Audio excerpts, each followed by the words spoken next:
My name is Ingrid Halvorsen and I'm 34.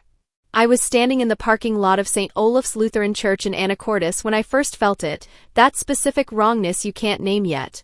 The sky was the color of old pewter. Rain had been falling since before dawn, a fine mist that settled on wool and didn't shake off. I could smell the salt off Fidalgo Bay from where I stood, and the distant horn of the 11:15 ferry carried across the lot like a warning I wasn't ready to hear. It was my brother Eric's wedding day.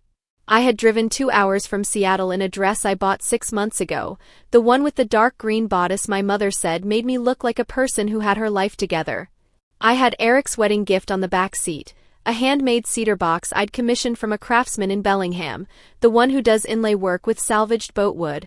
Inside the box was a letter and something else, something I'll get to. I had my heels in my hand because the parking lot was loose gravel, and I was walking carefully and I was happy. I want to be clear about that. I was genuinely happy that morning. Eric is 4 years younger than me. He is the kind of person who texts you on a Tuesday just to say he saw something that reminded him of you. He calls our mother every Sunday. He remembers the names of your coworkers and asks about them by name 3 months later. When he told me he was getting married, he drove up to Seattle specifically to tell me in person, and he brought coffee from the place on the waterfront I've liked since college, and he sat across from me at my kitchen table and said, I want you to know you're the first person I told. I believed him. I still do. His fiancée was Raymond Bertrand. They had been together 2 years. She was from a family in Bellingham, old money by Pacific Northwest standards. Her father, Raymond Bertrand, had made his name in commercial fishing contracts and had never once let you forget it. I had met Camille 4 times before the wedding. She was polished in the way that takes effort to disguise as ease. She was pleasant to my face. Her mother, Diane, had the kind of smile that arrived before her eyes did and left after them. I had told myself I liked Camille. Mostly I had told myself that because Eric loved her, and Eric's judgment had never once been wrong about anything that mattered. I was wrong to trust that assumption so completely. But I didn't know that yet, standing in the parking lot with wet gravel under my heels and fairy fog rolling off the bay. The church doors were propped open. White flowers I didn't know the name of lined the entrance. A young man in a vest handed me a program. I took it, thanked him, and went inside. My seat card was waiting at the end of a pew near the front, right side, where Eric had told me family would be sitting. I picked it up. The handwriting was careful, deliberate, in the kind of calligraphy that takes practice. It said, "Broke-ass sister living off her brother." I stood there and read it twice. My name before I married was Ingrid Halvorsen. My name now is still Ingrid Halvorsen, because I went back to it after my divorce 3 years ago, and because it is my name, and I decided I was done trading it for things that didn't last. I am a marine surveyor. I have been one for 9 years.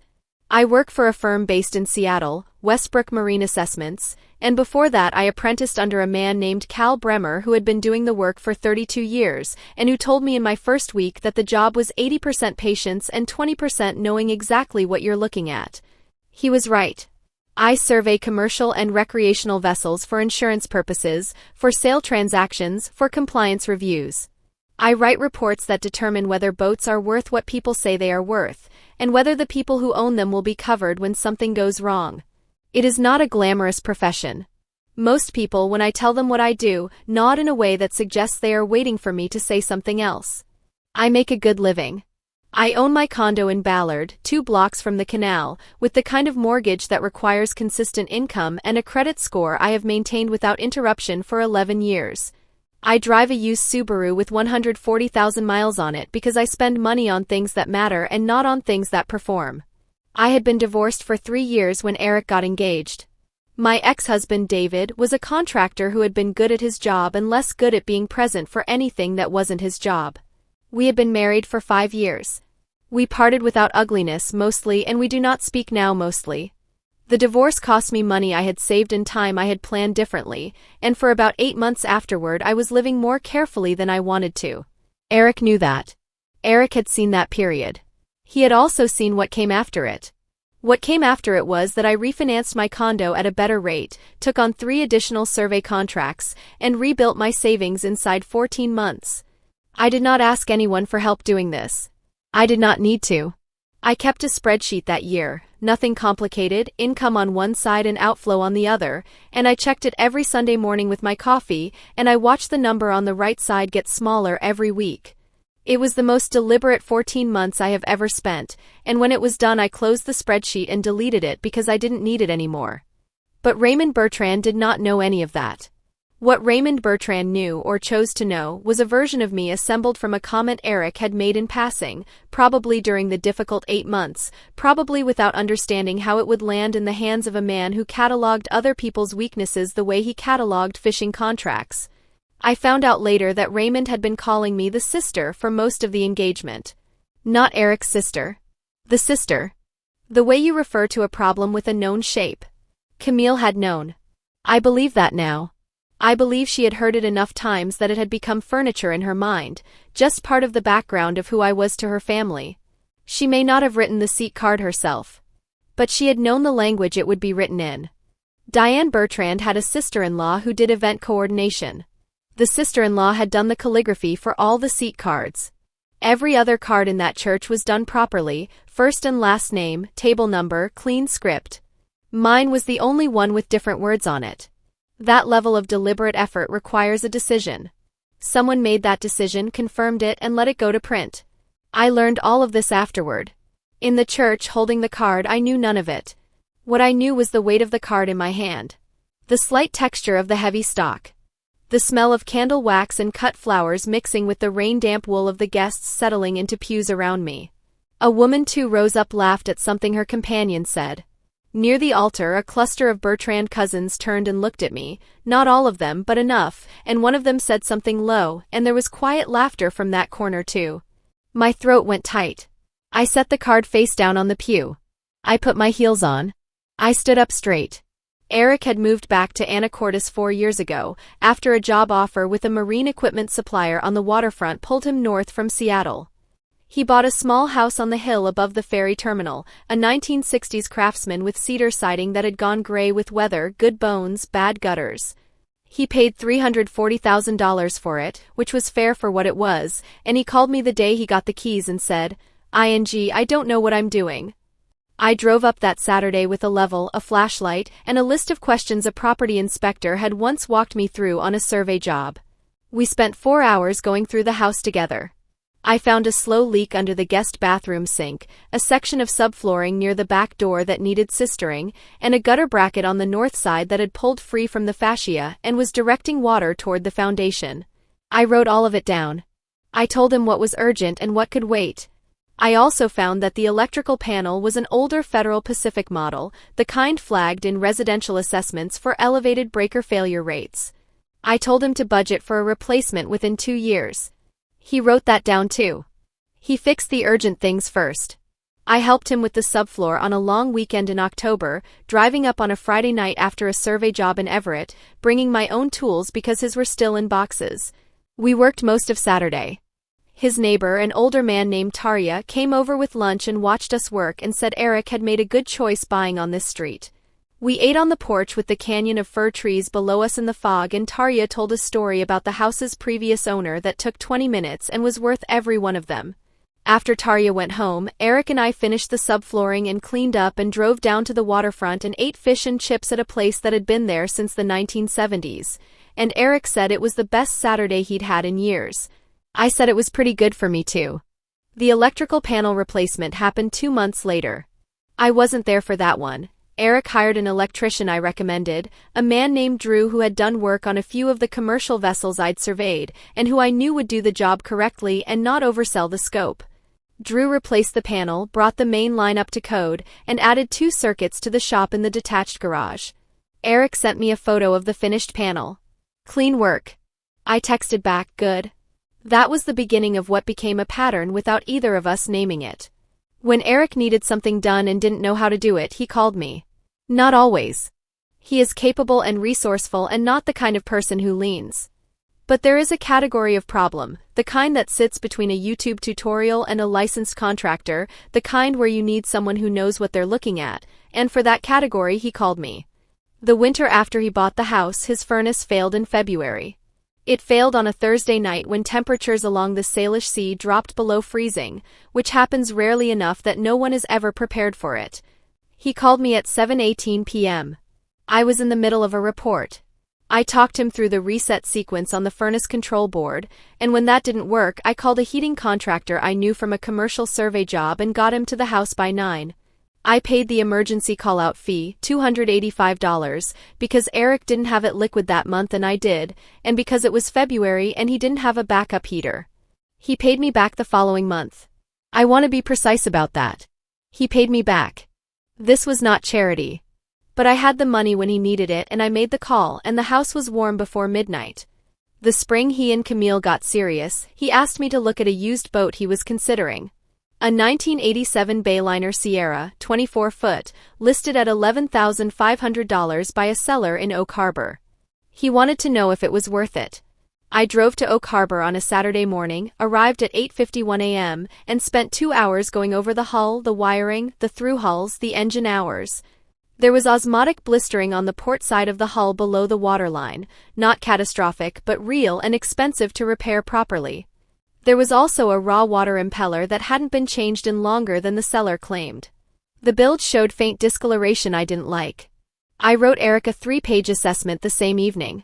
I told him the boat was worth $7,000 in its current condition and not more. I also told him the seller knew about the blister issue because the hull had been spot-faired in 2 places with a color that didn't quite match, which meant this wasn't a negotiating point, it was a disclosure that hadn't been made. He offered $7,200. The seller took it. Eric kept that boat at a slip in the Anacortes Marina. He took Camille out on it the following summer, on a Saturday in July when the San Juans were clear and the water was flat, and he told me later that was the day he decided he was going to marry her. I was glad to hear it. I had put 2 hours of work into that boat assessment, and I was glad it led somewhere good. The summer before the engagement, Eric's gutters needed full replacement. The original gutters were aluminum, undersized for the pitch of the roof, and they had been pulling away from the fascia in 3 places by the time he asked me to look. I spent a Sunday helping him measure and spec the job. I called 2 contractors I trusted, got quotes, $2,100 and $2,650, and told him which one to use and why. The cheaper quote had a materials line that didn't add up for the linear footage involved, and I told him that. He asked how I knew. I said I'd been on enough marine builds to know when someone was estimating low and planning to supplement mid-job. He used the other contractor. I did not pay for the gutters. But I sourced the job, vetted the contractors, and was there on the installation day because the first contractor ran into a fascia section that had more rot than expected and needed someone present who could make a decision about scope.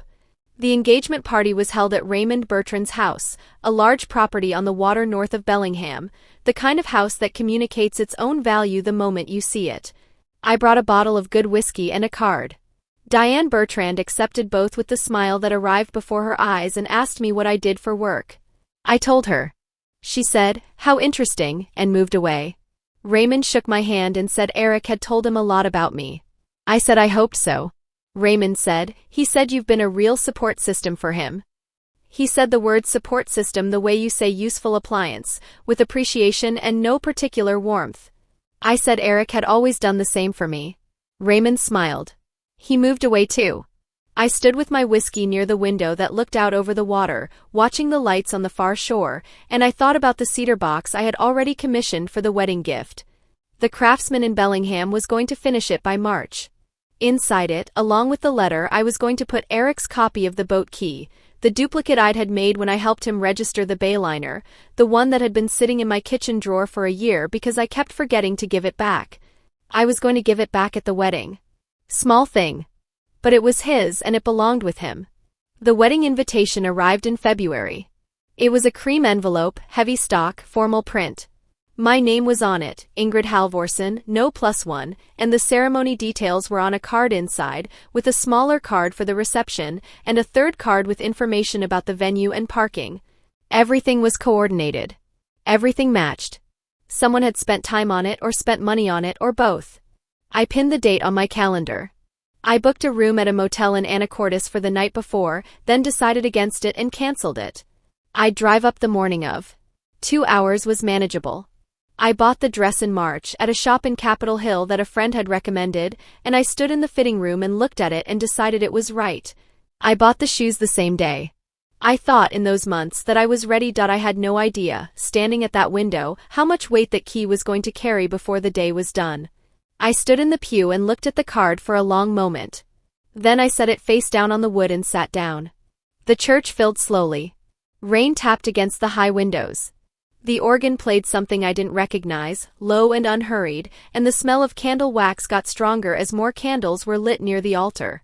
Guests moved past me in both directions, finding their seats, adjusting their coats, leaning to speak quietly to one another.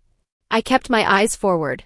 Eric appeared from a side door near the altar at 11:04 a.m. He was in a charcoal suit, the one he'd asked me about over the phone 3 weeks earlier, and he looked good in it. He looked like himself, which was the best thing I could say about anyone at a wedding. He caught my eye from across the room and smiled, and I smiled back, and for a moment everything in the church was exactly what it was supposed to be. Then Raymond Bertrand moved into the aisle 4 rows ahead of me, turned, and looked back at where I was sitting. He said something to the man beside him, a broad man I didn't know, one of the Bertrand cousins I'd seen earlier, and the cousin looked back too. There was a sound that wasn't quite laughter. Too quiet for that. More like the sound of a shared understanding confirmed. I said nothing. I looked down at the seat card, still face down on the pew beside me. I turned it over once more and read it again in case I had misread it the first time. I had not. I turned it face down again and left it there. The ceremony lasted 47 minutes. I sat through all of it. Eric said his vows in a clear voice without stumbling, and Camille said hers looking directly at him, and the minister said the things ministers say, and I watched my brother get married and felt something settle and tighten in my chest at once, like a chord with one note wrong in it, present behind everything that was exactly right. When it was done and the guests moved out into the receiving hall, I picked up the card and put it in my purse. The reception was held in the church's fellowship hall, a large carpeted room with round tables and long windows that looked out onto a side garden where the rain had turned the grass a deep, almost artificial green. The Bertrand family had paid for the reception, and it showed white linen, low floral centerpieces, a bar along the far wall staffed by 2 people in black vests. It was tasteful in the way that communicates budget without announcing it. I found my table. It was near the back, one table removed from the last row, which told me something about how the seating chart had been arranged. Eric's college friends were at the table closest to the wedding party. His co-workers from the marine supplier were 2 tables in. I was in the 3rd ring out, with 2 people I didn't recognize and an empty chair. I sat down. I put my purse on the chair beside me. I accepted a glass of water from a passing server and looked at the room. The cedar box was in my car. I had left it there because I'd planned to give it to Eric privately, before or after the meal, not as a public gesture. It had always been a private thing. The boat key inside it was small, brass, worn at the edges on a simple ring, and the letter I'd written to go with it was 2 pages, handwritten, and not meant to be read in a room full of people. I had planned to find Eric during the cocktail hour and hand it off quietly. That plan required moving through the room. I wasn't ready to do that yet. A woman at my table introduced herself as a co-worker of Camille's from a marketing firm in Bellingham. Her name was Petra. She was pleasant and easy to talk to, and she asked me how I knew the couple. I said I was Eric's sister. She said, "Oh, you're Ingrid," and something crossed her face, not unkind, more like recalibration, and then she smiled and said Eric talked about me all the time. I said that was good to hear. She asked what I did. I told her.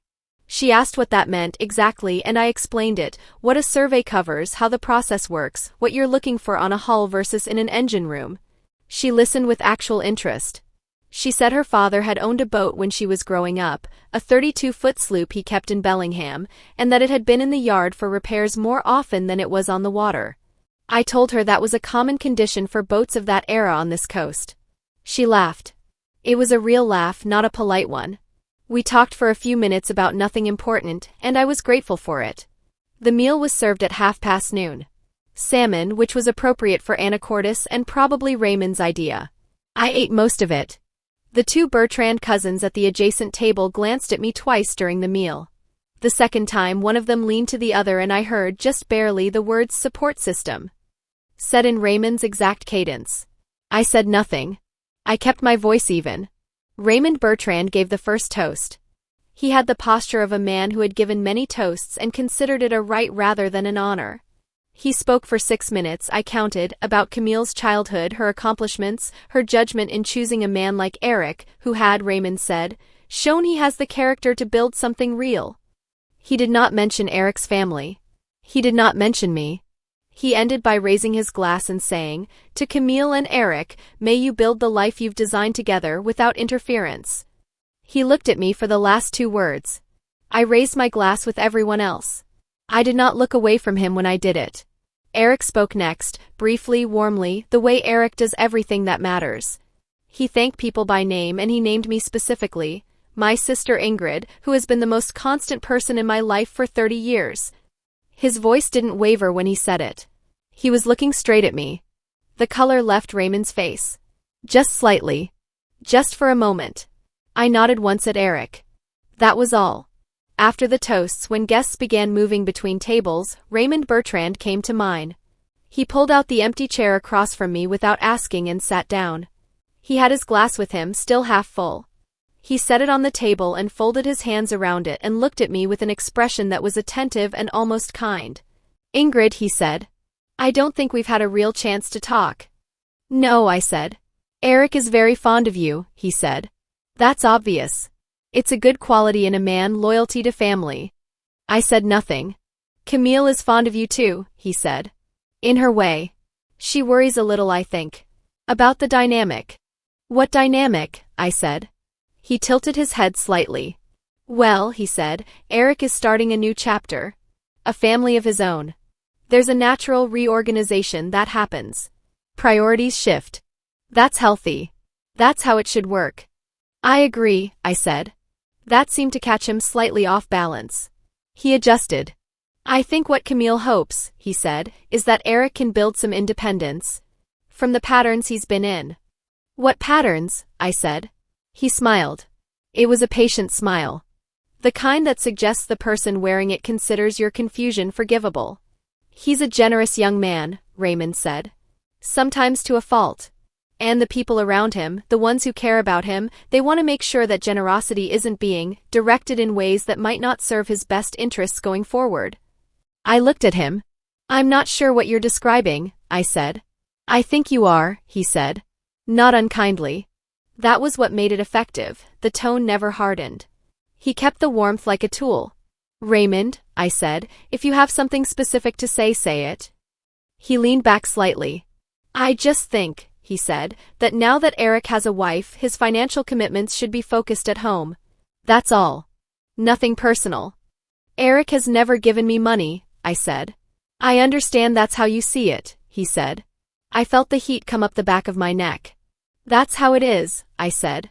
He nodded slowly, the way you nod when someone says something you've chosen not to argue with because arguing would be beneath you. "Of course," he said. "I'm sure that's true." He picked up his glass.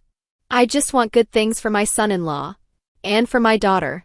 I hope you can understand that." "I understand it," I said. He stood up. He straightened his jacket. "It's a good day," he said. "Let's keep it that way." He nodded once, pleasantly, and moved back toward the head table. I sat with my hands flat on the tablecloth. Petra had gone to the bar. The table was empty except for me. I picked up my water glass and set it down again without drinking. Diane Bertrand came to my table 20 minutes later. I had not gone anywhere. I had been sitting and watching the room and thinking carefully about nothing at all, which is a skill that takes years to develop. Diane sat in the same chair Raymond had used. She had a small plate of appetizers she was picking from. She offered me one. I said no thank you. "It's such a beautiful day," she said, as though the rain outside had stopped, which it had not. "It is," I said. "Weddings are so emotional," she said. "For families especially. All that change." "Yes," I said. "I was saying to Raymond," she said, "that we really hope to get to know you better. As a family. It's important, isn't it? For Eric and Camille. That everyone feels included." I looked at her. "Diane," I said. "I found the seat card." Her face went still. "I don't know who wrote it," I said. "I'm not asking. I just want you to know that I found it and I read it and I put it in my purse and I sat through the ceremony and I'm sitting here now." She set her plate down very carefully. Ingrid, I'm not angry, I said. I want to be clear about that. I'm not making a scene. I'm telling you that I know and that I'll be speaking to Eric about it when the time is right, and that today is not that time because today is his wedding day and nothing that happens at this table is going to change that for him. She opened her mouth. She closed it. It's a beautiful ceremony, I said. The flowers are lovely. She stood up. She picked up her plate. She said, I'm sorry you feel that way, which is what people say when they want to reframe your knowledge as your emotion, and she walked back toward the head table without looking at me again. I didn't answer. I let the silence hold. Camille came to my table at 1:47 p.m. She came alone, without Raymond, without Diane, without any of the cousins who had been watching me at intervals since the ceremony. She sat down across from me and put her hands in her lap and looked at me directly, and I will say this for her, she did not perform casualness. She knew why she was sitting down and she let it show. I know about the card, she said. I know you do, I said. I didn't write it, she said. I waited. I didn't write it, she said again. My father, he had Aunt Chris do the calligraphy. He told her what to write. I didn't know until this morning after the cards were already on the pews. What did you do when you found out this morning? I said. She looked at the table. I told him it was too far. What did he say? I said. He said you'd understand eventually. She looked up. He has a very specific idea of what a family should look like. And who belongs in it. And I know that's not an excuse. It's not, I said. I'm sorry, Ingrid. Her voice was level. She meant it or something close to it. I should have pushed back harder months ago. When I heard the way he talked about you, I let it become normal and it wasn't. No, I said. It wasn't. She nodded. She sat with that for a moment. What are you going to do? She said. Nothing today, I said. This is your wedding. I'm not going to do anything today. She looked at me with something I couldn't entirely read. Relief, maybe, and under it something else, the particular discomfort of knowing that grace has been extended and you haven't entirely earned it. Thank you, she said quietly. Don't thank me, I said. I'm doing it for Eric.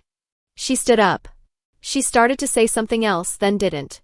She went back to the head table. She stopped halfway out of the chair. She looked at me again, a different kind of looking than before, less managed, more direct. He's going to be all right, she said. Eric. He's solid. You know that. I know, I said. I just want you to know I know that too, she said. Whatever else today was. I know that. I said nothing. She nodded once. Not at me exactly. More like confirming something to herself. Then she stood the rest of the way and went back. I was still sitting at mine when Eric found me at 2:15 p.m. He came without Camille, without anyone. He pulled out the chair across from me and sat down and looked at me the way he's looked at me since he was 12 years old and had broken something he didn't know how to tell our mother about. He said. I know, I said. The card. I know, I said again. I didn't know. I want you to know that. I found out an hour ago from Camille. His jaw was tight. I went to Raymond. What did he say? I said. He said it was a joke. He said I was being oversensitive. Eric's voice stayed even. Barely. I told him it wasn't a joke and that he owes you an apology. What did he say to that? I said. He said he'd consider it. Eric looked at the table. I don't know what to say. Don't say anything yet, I said. It's your wedding day. Sit here with me for a minute and then go back to your wife. He sat. He put his hand on the table between us and I put mine over it for a moment, and neither of us said anything. Then he said, What's in the box in your car? I almost laughed. Your wedding gift. I want it, he said. You'll get it, I said. Later. When we can sit somewhere quiet. Tonight, he said. Tonight, I agreed. He squeezed my hand once and went back to the head table, and I watched him go and I picked up my water glass and drank what was left in it. Raymond came back to my table at 3:22 p.m.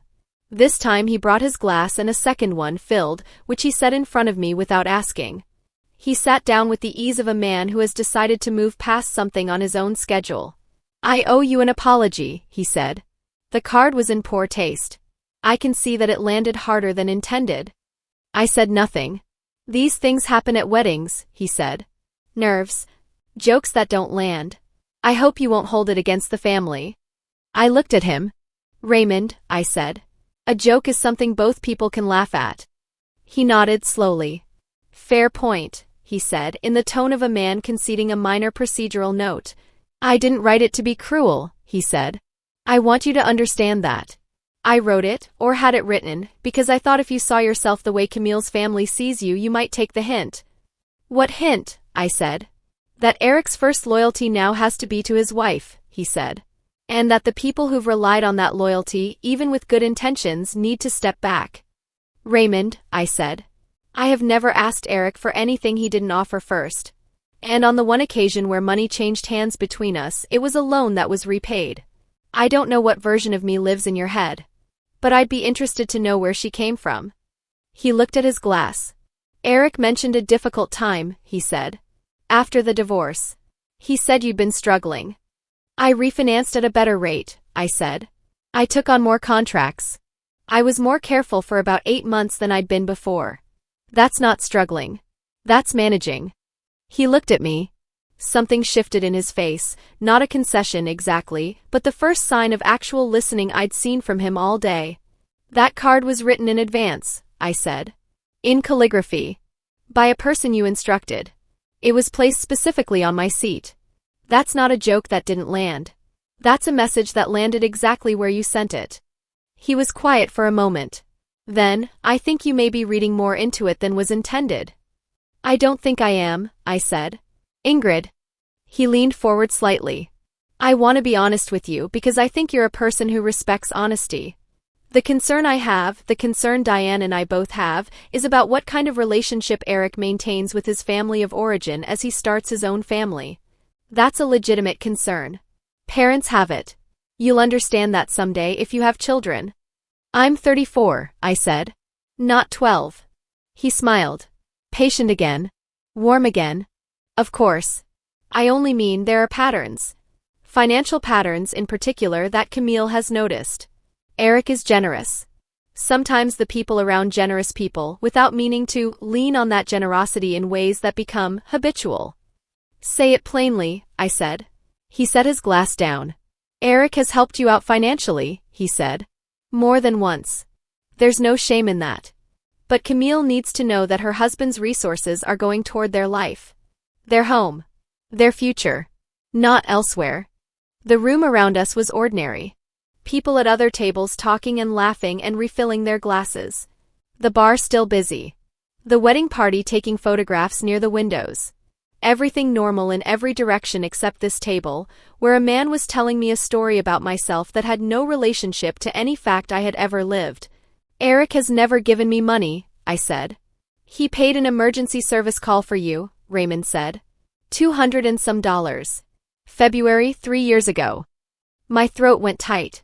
He told you that, I said. Camille mentioned it. She heard it from Eric in a different context. But she remembered it. He spread his hands slightly. I'm not accusing anyone of anything. I'm just saying that patterns exist and that Camille wants to start this marriage with clear boundaries. Eric paid a furnace repair call, I said, that he paid back to me the following month. I have the Venmo record. I'm sure you do, he said. Then you understand, I said, that what you're describing didn't happen. What I understand, he said, leaning back, is that you're a single woman recently divorced who has relied on her brother's support in a difficult period. That's human. That's understandable. No one is judging you for it. We just need to know it's in the past. I looked at him for a long moment. The patience in his face. The certainty. The quality of warmth he had deployed so consistently across this conversation that it had started to feel like a physical pressure, the warmth of a hand on the back of your neck steering. Raymond, I said, I own my home. I have a licensed profession with 9 years of tenure. I make a good living. I pay my own bills. I have never taken money from Eric, and he has never offered it, and the one emergency that touched either of our bank accounts was repaid in full within 30 days. And you put a card on my seat at your daughter's wedding that called me a broke-ass sister living off my brother. He was quiet. In calligraphy, I said. Something moved across his face. Not guilt. Reassessment. I think, he said carefully, that we've gotten off on a wrong foot and I'd like to. I have something in my car, I said. A gift I brought for Eric. I'm going to get it before the end of the evening. And then I think we're done talking today. He looked at me. The warm expression had settled into something more careful. Of course, he said. He stood. He picked up both glasses, the one he'd brought for me untouched and his own. He straightened his jacket. I hope the rest of the day is pleasant for you, Ingrid.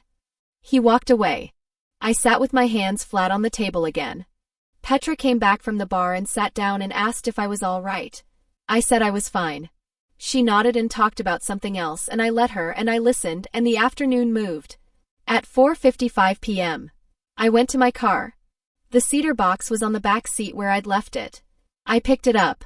It was heavier than it looked. The craftsman in Bellingham had used old-growth cedar for the base, and the lid had a small brass hinge and a fitted groove that closed with a soft, precise click. The inlay on the lid was simple, a compass rose done in 2 tones of salvaged fir and walnut. I had chosen it because Eric had a compass rose tattoo on his left forearm that he'd gotten at 19 and had never explained to anyone except me. Inside the box was the letter. 2 pages handwritten on paper I had bought specifically for this. And under the letter, on a small square of folded cloth, was the boat key. Brass worn at the edges on a plain ring. The duplicate I'd had made when Eric registered the Bayliner 2 years ago, sitting in my kitchen drawer since then. I stood in the parking lot with the box in my hands. The rain had slowed to almost nothing, just a presence in the air, more mist than rain now, the kind that settles on your hair without falling. The ferry horn sounded from the direction of the terminal, low and even, and then it was quiet again. I went back inside. I found Eric near the bar, talking to 2 of his co-workers. I caught his eye. He excused himself and came over. I have it, I said. He looked at the box. That's beautiful, he said. Let's find somewhere quiet, I said. We moved to a small hallway off the fellowship hall, near the coat room, where the noise of the reception was present but muffled. There was a narrow bench along one wall. We sat on it, the box between us. I put the box on his knees. The letter first, I said. Then the bottom. He looked at me. He reached for the lid. He opened it. I looked at the wall while he read. There was a framed photo of the congregation from the 1940s on the wall across from us, everyone in their best clothes, squinting into the light outside the front doors, the same doors we'd all come through this morning. I looked at the faces in it for a while. Then I looked at my hands. He read the letter slowly. He held the box on his knees with one hand and the pages with the other, and his eyes moved down the first page and then the second, and when he finished the second page he went back to the top of the first and read it again. Not all of it. Just the first paragraph. Then he set the pages carefully back inside the box and looked at the bottom of it, where the folded cloth square was and the key on top of it. He picked up the key. He held it in his palm and looked at it for a long time without saying anything. I forgot I gave you that, he said. You didn't give it to me, I said. I had it made when we registered the boat. I kept meaning to give it back. He closed his hand around it. ING, he said. I know, I said. He looked at me. His eyes were wet. He didn't look away from me or try to cover it. That was Eric. He had never been ashamed of the things he felt, which was something I had always quietly admired about him and never once told him. We sat there for a minute. The noise of the reception was a low frequency through the wall, voices layered over each other, glass, the occasional burst of music when someone opened the door from the fellowship hall. Neither of us moved to go back. I wrote about the subfloor in the letter, I said. He looked at me. I know. I read it. I put that in because I thought it matters. What we did that October. It's the kind of thing you forget about and then it's 20 years later and you realize you forgot something that mattered. I haven't forgotten, he said. Good, I said. He looked at the wall for a moment. I need you to know, he said, that I don't see the year after your divorce the way Raymond sees it. I don't see you the way he's decided to see you. I want you to know I know who you are. I know, I said. I mean it, he said. I know that too, I said. I need to show you something, he said. He set the key back in the box. He put the letter on top of it and closed the lid carefully, the brass hinge clicking shut. Then he reached into his jacket's inner pocket and pulled out a folded piece of paper. Not a document, smaller than that, heavier stock, folded in thirds. He held it for a moment without opening it. I was going to do this differently, he said. I had a plan.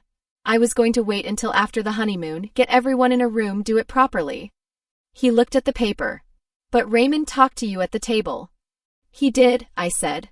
Camille told me what he said. His jaw was tight. Most of it. It was fine, I said. It wasn't, he said. I said nothing. There's something you don't know, he said. About the survey. I looked at him. What survey? The Halvorsen Marine Survey, he said. The one Pop commissioned before he died. The assessment of the boatyard. My father's family had operated a small boatyard outside Anacortes for 2 generations. My grandfather had started it, my father had run it until his health declined, and when my father died 4 years ago, the yard had passed into a trust that Eric and I shared equally. The yard itself was modest, a working boatyard, not a property play, and it had been operating under a lease arrangement with a local operator named Stig Osgood, who paid the trust a monthly amount and managed the day-to-day. I had reviewed the trust documents when we set it up. I knew what the yard was worth on paper. I had not thought about it much since then because there was nothing to think about. It was a managed asset in a trust, and it was running as it was supposed to run. Pop had a formal survey done in the last year of his life, Eric said. A full commercial assessment. Hull slips, dry storage, the shop building, the fuel dock. All of it. I didn't know that, I said. Neither did I, he said. Not until 6 weeks ago. Stig found the paperwork when he was going through the back office. He called me first because he had my number more recently. He scanned it and sent it to me. Eric looked at the folded paper in his hand. The yard assessed at $4.2 million. I sat with that for a moment. The trust document we signed, Eric said, was based on the prior assessment. The one from 8 years ago when Pop first set things up. That one put the yard at $800,000. I remember, I said. The new assessment is 5 times that, Eric said. And Stig says there's been interest from a marina development group out of Bellingham. Not an offer yet. But interest. Serious interest. I looked at the folded paper in his hand. I didn't reach for it yet. Why didn't you tell me 6 weeks ago? I said. Because I needed to understand it first, he said. I talked to a trust attorney in Seattle. I needed to know what it meant for the trust structure, what the options were, what we'd be looking at if we ever decided to entertain the interest. I didn't want to tell you something halfway. He paused. And then the wedding got close and I thought after. I'll tell her after. And now, I said. And now Raymond sat down at your table and called you a financial liability, he said. And I think you should have this. He held the paper out to me. I took it. I reached across the space between us. I slid it from his hand and unfolded it across my knees. It was a summary page from a commercial marine property assessment, the letterhead of a firm I recognized, a good one, out of Olympia. The figures were laid out in a clean column. Slip capacity, dry rack storage, shop building square footage, fuel dock valuation, land parcel. At the bottom, total assessed value, $4,200,000. Date of assessment, 14 months ago. I read it twice. I folded it back along its original creases. I held it in my hand. You were going to tell me after the honeymoon, I said. Yes, he said. And you're telling me now because of Raymond? Yes, he said. I nodded. I looked at the paper in my hand. I thought about Raymond Bertrand at my table, glass in hand, warm voice, patient smile. Patterns exist. Financial patterns. A single woman, recently divorced. Lean on that generosity. Clear boundaries. I thought about the seat card in my purse. The careful calligraphy. The weight of the heavy stock. I stood up. Where are you going? Eric said. To find Raymond, I said. I'm not going to yell at him, I said. I'm not going to make a scene. I'm going to have a conversation with him, and I'm going to do it now while I still feel like this. Eric stood too. I'm coming, he said. It's your wedding, I said. Yes, he said. And he's my father-in-law. And this is my family. He put the cedar box under his arm. I'm coming. We walked back into the fellowship hall together. Raymond was near the bar with 2 other men, his glass refilled, laughing at something. He saw us coming. The laugh didn't stop immediately. It took another beat, the way a machine takes a beat to wind down, and then it did, and he watched us cross the room toward him. Camille saw us from the head table. She stood up. I stopped in front of Raymond. Eric stopped beside me. The two men Raymond had been talking to read the room and moved away without being asked. Raymond looked at Eric first, then at me. His expression was measured. Prepared. Raymond, I said. I have something I'd like to show you. I held out the assessment summary. He looked at it without taking it. Then he took it. He unfolded it and read it, and I watched his face as he did. He was a man who had spent a lifetime reading financial documents. He understood what he was looking at immediately.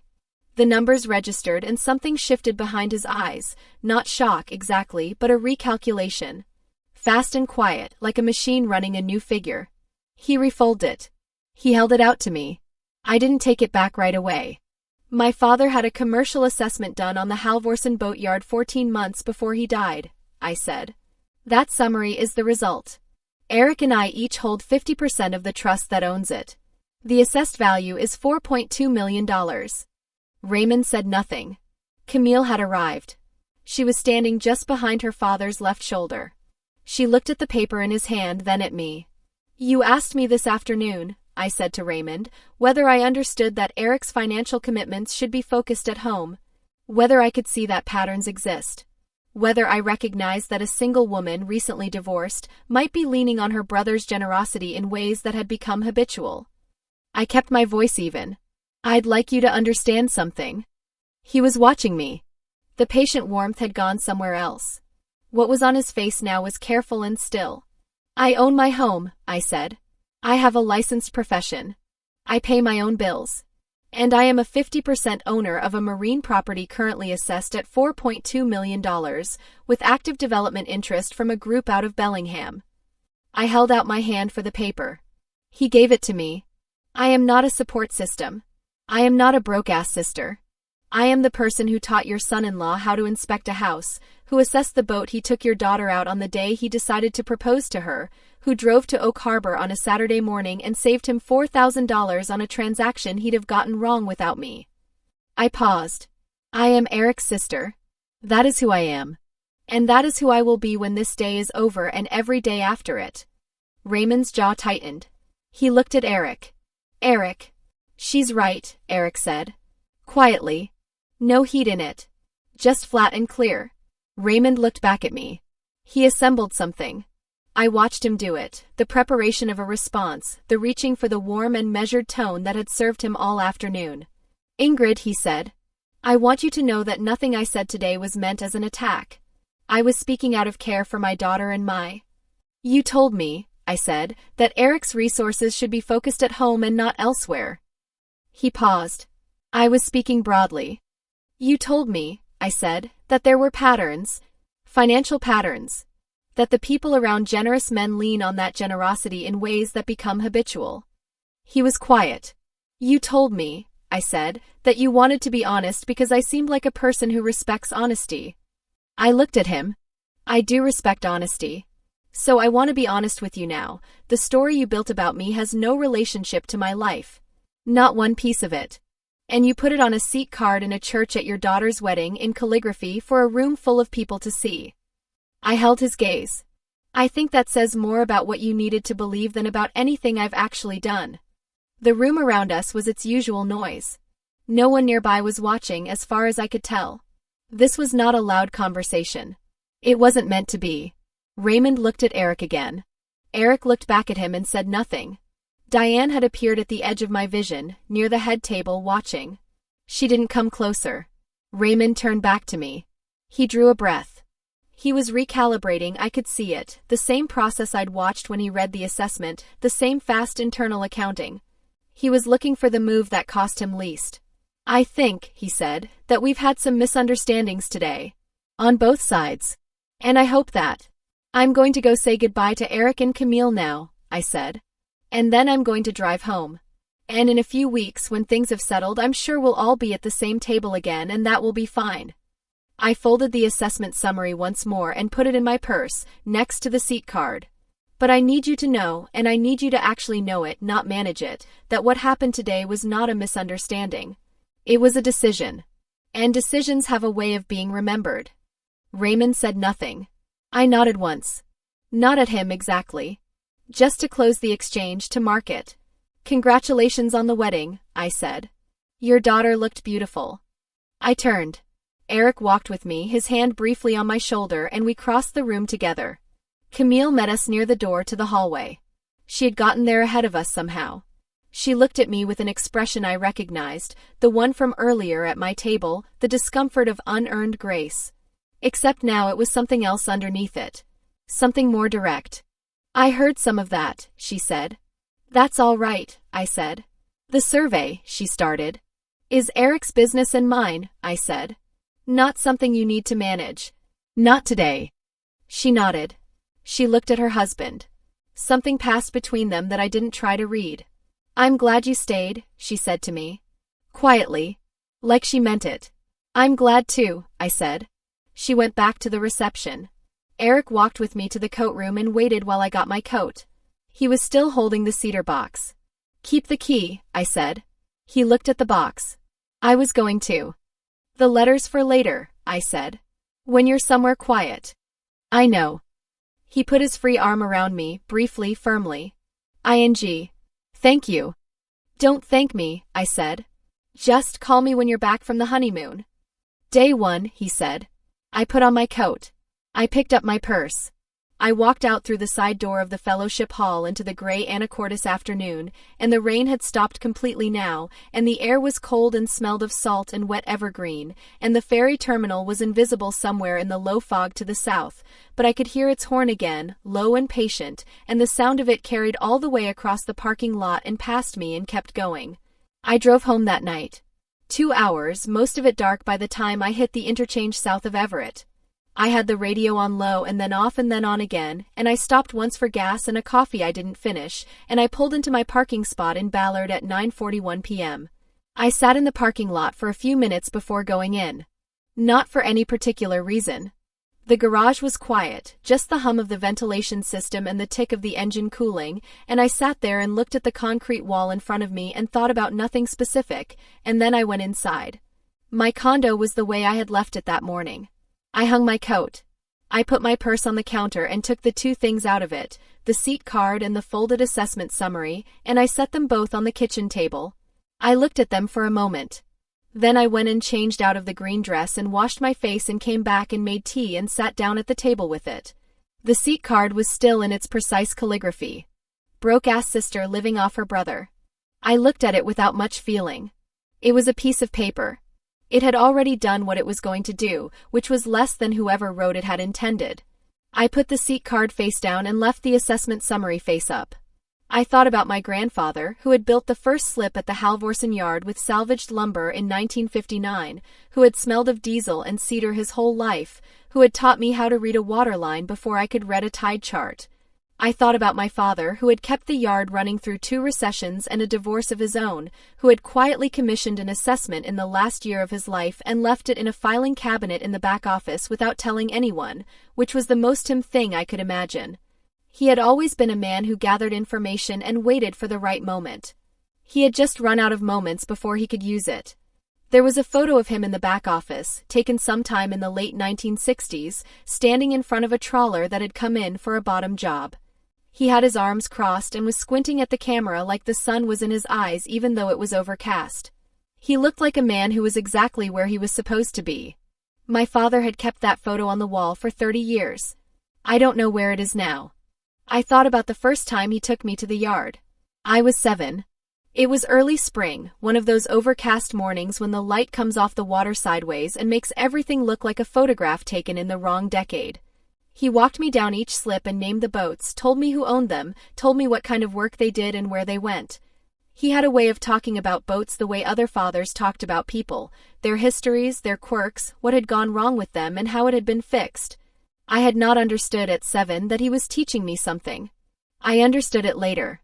I thought about the boat key, now back in Eric's possession, now sitting in the cedar box with the letter I'd written him, the one that said most of what I'd never found the right words for in person. I had written it over 3 evenings at this same table, and I had not cried writing it, which surprised me, but maybe shouldn't have. The things I'd written were just true. True things don't usually make me cry. They settle.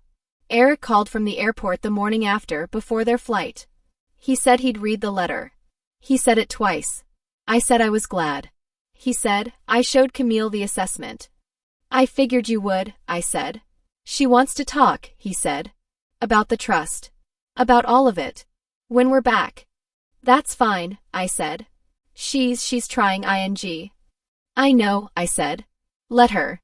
He was quiet for a moment. Then, Raymond called me this morning. I waited. He didn't apologize, Eric said. He said he thought we'd all gotten some things out in the open and that it was probably for the best. That was the whole call. I said nothing. I told him, Eric said, that I hoped he'd think carefully about how he spoke about you going forward. He said he would. Okay, I said. He won't, Eric said. Probably not, I said. But you said it. That matters. There was a pause on the line. Not a silence exactly, just the particular quiet of a conversation that has reached something that doesn't need saying. Ing, he said. I know, I said. I'll call when we land, he said. He flew out at noon. He sent me a photo from the gate, him and Camille, her head against his shoulder, both of them looking tired and like themselves. I sent back a single word, good. The weeks between the wedding and the attorney meeting were ordinary in the way that significant periods sometimes are. I went to work. I surveyed a 44-foot cutter in Shilshole Bay on a Monday, structural issue in the keel, which the seller had disclosed but which was more extensive than the disclosure suggested. I wrote the report, sent it to the buyer's insurance broker, and moved on to the next job.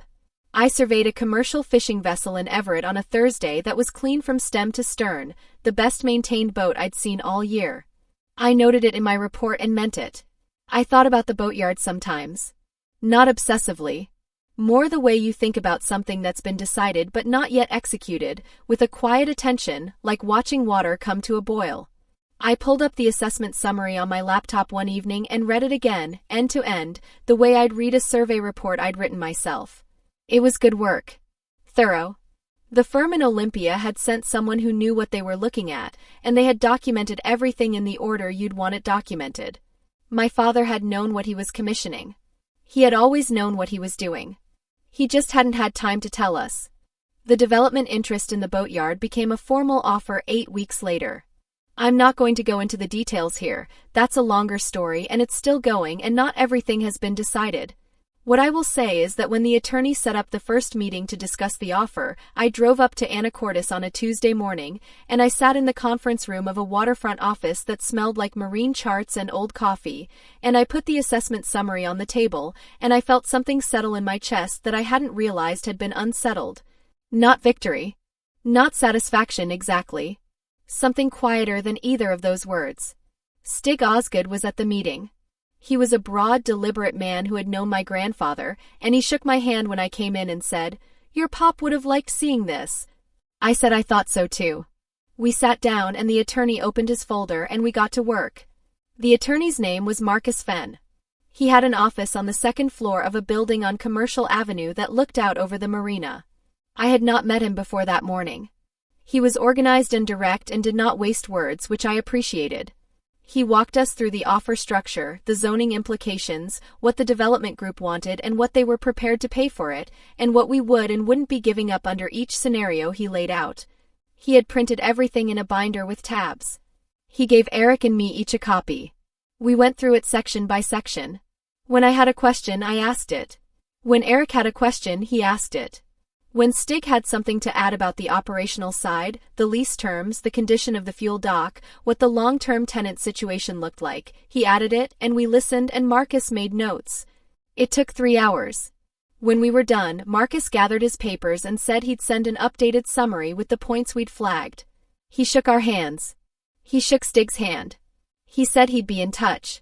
Before Marcus left, he pushed a single page across the table toward me, separate from the binder, a handwritten note in the margin of one of his own internal documents. He said the development group had flagged the fuel dock specifically, that it was one of the few remaining working fuel docks on this stretch of the coast, and that they were prepared to negotiate on the operational transition terms if we were willing to keep the dock running under a licensing arrangement rather than a full transfer. He said we had options. He said there was no rush. I said I understood. He said, "Your father built something people still need." I said I knew. After Marcus left, the three of us stood in the conference room for a moment. Stig picked up his copy of the binder and tapped it once on the table, lightly like punctuation. Your grandfather would have made them wait 3 weeks before answering, he said. Just to let them sweat. I said I thought that was probably still the right approach. Stig laughed. It was a low, short sound, the kind you earn. He put on his jacket and said to call him if we needed anything, and he went out, and then it was just Eric and me in the room with the marina visible through the window and the folder on the table between us. Eric looked at the folder. He looked at me. "ING," he said. "I know," I said. He didn't say anything else. Neither did I. We drove separately. I took the highway south. At the Deception Pass Bridge I pulled onto the turnout above the gorge for a few minutes and looked down at the water moving fast and gray between the rock walls, the way it always does regardless of the season, and then I got back in the car and kept driving. I rolled the window down for the last stretch before the bridge. The air coming off the channel was cold and carried the particular smell of deep salt water, the kind that doesn't exist inland anywhere. I had been smelling that smell all my life. It doesn't get old. The boat key was still with Eric. I knew that because I'd seen it 2 weeks after the wedding, when Eric and Camille came down to Seattle for dinner and he wore it on his keyring along with his car key and his house key, the brass worn further now from handling. He hadn't said anything about it. He just had it there on the ring where it would stay. I noticed and I didn't say anything either. Some things you say out loud and some things you just carry forward. The ones you carry tend to hold longer. Raymond Bertrand had told me that afternoon in the fellowship hall that he respected honesty. That he hoped I could understand he wanted good things for his son-in-law. That patterns exist and that decisions have consequences. He was right about that last part at least. I'll give him that. Decisions do have consequences. The kind that don't announce themselves. The kind that just become what's true over time, one quiet fact at a time, until the picture is complete and you can finally see what it was always going to be. I drove home from that first attorney meeting with the windows down, even though it was November and cold, and the air off the canal when I got back to Ballard was sharp with salt and diesel, the way it always is that time of year, and it smelled exactly like my grandfather, and I let myself feel that, and then I parked my car and went inside and made dinner and called my mother, and that was the day. If any part of this story landed with you, if you've ever been the person in the room who was written off before anyone bothered to look, I'd be glad to know. Share it with someone who needs to hear it. Leave a comment if you want to. I read them. That was the day it was over. And also I think the day something else started.